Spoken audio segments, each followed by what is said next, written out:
لأنه مين المقصود فيها الأرض المقدسة؟ فلسطين. في آية غيرها؟ فيش. خذوا من بعد هذه الآية 1443 آية شو بكون؟ جئنا بكم لفيفة. إذا يلتقي هون 1443 آية بعد قوله تعالى يا قوم ادخلوا الأرض المقدسة التي كتب الله لكم ولا مش هيك؟ خذ بعدها 1443 آية. إذا أنت في الآية 104 وقلنا من بعده لبني إسرائيل اسكنوا الأرض فإذا جاء وعد الآخرة جئنا بكم لفيفة. وإذا الكلمة لفيفة هي الكلمة 1443. هون بدي أتوقف شوية صغيرة وأعطيكم فكرة التالية. البشرية كانت بتكتب بطريقة معقدة جدا في يوم من الأيام حتى تم اكتشاف ما يسمى بالأبجدية، ولا يعد من أعظم الاكتشافات في تاريخ البشرية. أقل شيء تقديرها قبل الإسلام ب 1600 سنة أجا واحد وضع الأبجدية 28 حرف عربي. ال 28 حرف هذول أول من أخذهم عن العرب اليونان، واليونان لحد الآن شو بيقولوا؟ ألفا عن الألف، بيتا عن الباء، وعن الدال شو بيقولوا مثلا؟ دلتا. إلى درجة إنه معظم الأبجديات اللي تشوفها أو كلها حتى اللي في العالم الآن مأخوذة عن العربي. والترتيب العربي موجود مثلا KLMN كاليمون، هذه مش بس موجودة في الإنجليزي وكثير لغات. AB أب هذه من آثار إيش؟ الأخذ إيش؟ بما فيه العبري أخذين عنا. وأنا ليش بقول هذا الكلام؟ لأنه في ناس ما بدروش شو التاريخ ولا بيعرفوا تاريخ هذه المسائل. اللي وضع الأبجدية هذا شو عمل؟ رتبها أبجد هوز حطي لعند وين؟ سخ الضغ. وأجا شو عمل؟ رتبوهن ترتيب زي ما بتعرفون. والألف 1، الباء 2، 3، 4، 5، 6، 7، 8، 9، 10 عند الياء. بعد الياء شو قال؟ 20، 30، 40، 50، 60، 70، 80، 90، 100 تطلع القاف 100. بعدين 200، 300، 400، 500، 600، 700، 800، 900، 1000. الغين ضغ غين 1000. هذا بسموه الآن حساب الجمل. اللي وضع الأبجدية هو اللي وضع الحساب. ليش؟ لأنها مكتملة الصورة. شو هو كيف مكتملة؟ من 1 ل 9 آحاد، من 10 ل 90 عشرات، من 100 ل 900 مئات، ألوف، 1000. غين مكتملة. إنه هذه حساب الجمل هذا بسموه. شو اسمك مثلا؟ صبحي. الصاد 90 والباء 2 والحاء 8 والياء 10. هذا مجموعهم بسموه جمل صبحي، جمل كذا. طب ايش يعني الجمل؟ هم غالبا استخدموه في التاريخ. احنا بدنا لما نزل القرآن شو كانت لغة العرب؟ كان الجمل من ضمن لغة العرب وهم المخترعينه اصلا.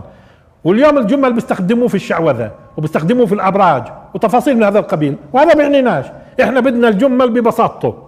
لما طبقنا في القرآن قدمنا بالمقدمة التالية، لاحظوا انه طالما انه لما نزل القرآن بلسان عربي مبين، وطالما انه الجمل من اختراع العرب، وطالما العرب اقل شيء 1600 سنة قبل الاسلام بتكلموا في الجمل، معناته ممكن القرآن فيه. تفضلوا. واذا في مئات الامثلة في القرآن معجزة كمان فيها جمل.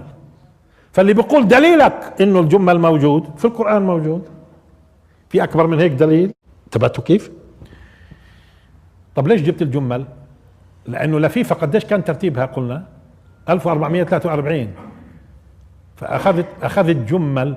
فاذا جاء وعد الاخرة جئنا بكم لفيفة. فطلع في مفاجأة. المفاجأة ما يلي: يا اما بتقرأها قراءة حفص او تقرأها قراءة ورش. طبعا احنا بنتكلم عن المكتوب مش المقروء. ورش شو بقول؟ فاذا جاء وعد الاخرة جئنا، مش جينا، جئنا بكم لفيفة. وحفص شو بقول؟ فاذا جاء وعد الاخرة. وهذا اللي بتفرق عن بعضهن همزة بس. والهمزة شو قيمتها؟ 1، لانه في الجمل بيعطوا الالف 1 والهمزة 1. عشان هيك اذا الترتيب الالف باء تاء 29، ترتيب أبجد هوز 28 لأنهم بدمجوا بين الألف والهمزة في القيمة بعطوا كل واحد واحد. فلما حسبت بقراءة ورش فإذا جاء وعد الآخرة جئنا بكم لفيفا وإذا مجموع الجمل 2022. عجيب كلمة لفيفة، كلمة الآية اللي فيها لفيفة تطلع الآية 1443 من عند يا قوم ادخلوا الأرض المقدسة، وتطلع لفيفة هي الكلمة 1443، ولفيفة هي اللي تكمل في الجمل فإذا جاء وعد الآخرة جئنا بكم لفيفة 2022. طيب شو بعقب سبحانه وتعالى؟ وبالحق أنزلناه وبالحق نزل، وفسرناها هاي على فكرة. طب ما دام بالحق نزل ليش بقول كان بكفي وبالحق أنزلناه؟ ليش هاي وبالحق نزل؟ ترجعوا لمحاضرات وعد الآخرة في تفصيل. طيب إذا كانت كلمة لفيفة الكلمة 1343، كلمة لفيفة في النبوءة 1300 من أول 1443، معناته وبالحق شو رقمها؟ قول وراي 1444 أنزلناه 1445 وبالحق 1446 نزل 1447، مجموع هذول 5782. شو هو ال 5782؟ هذا التاريخ العبري في 2022. طيب العبري والهجري والميلادي يجتمعوا في حارة واحدة؟ هذا مش دليل، هذا معناته القضية تستحق البحث. ولما بدأنا نبحث من سنة 1992 ل 2013 المعطيات الموجودة الآن لا بكفيها لا كتاب ولا اثنين ولا ثلاثة ولا أربعة ولا خمسة، كله بقول 2022. شوفوا اللي تساوي جمل المسجد الأقصى. انتم بتلاحظوا القرآن تكتب فيه مسجد الأقصى ايش؟ الأقصى ألف، هذه قيمتها واحد، ولو كتبت مكسورة يعني كتبت ياء هذه قيمتها 10. شو جملها؟ 361. فقلنا بدنا نروح للآية 361 في المصحف ونشوف شو علاقة جملها بالفتوحات الثلاث. أني ثلاث؟ 636 عمر بن الخطاب وكانت 15 هجري، 1187 صلاح الدين وكانت 583 هجري، و2022 بتكون 1443 إن حصل. تمام؟ وإذا جمل الآية 361 التي تساوي جمل المسجد الأقصى جملها مجموع الأعداد التالية: 636 فتح عمر، 1187 2022. ممتاز. بتكرر.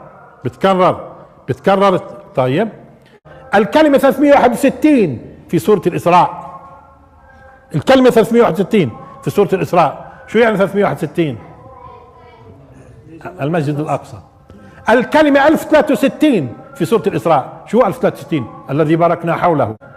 وأحيانا بالتفصيل لأنه الفتح الوحيد اللي بنعرفه بيومه هو فتح صلاح الدين. ولعلمكم كان يوم جمعة 27/7 583 هجري 1187. عارفين شو مجموع هذا؟ كمان مرة 27/7 583 هجري 1187. عارفين مجموع هذا كم؟ 2022. يعني صلاح الدين وهو يدخل كان يحدد 2022. ولعلمكم كل المتغيرات اللي بتحصل الآن على المستوى العالمي والهزات الاقتصادية اللي بدت وتجربة الغرب لكل قواه في أفغانستان والعراق وغيرها واللي بيحصل الآن، هذه مقدمات كانت منتظرة.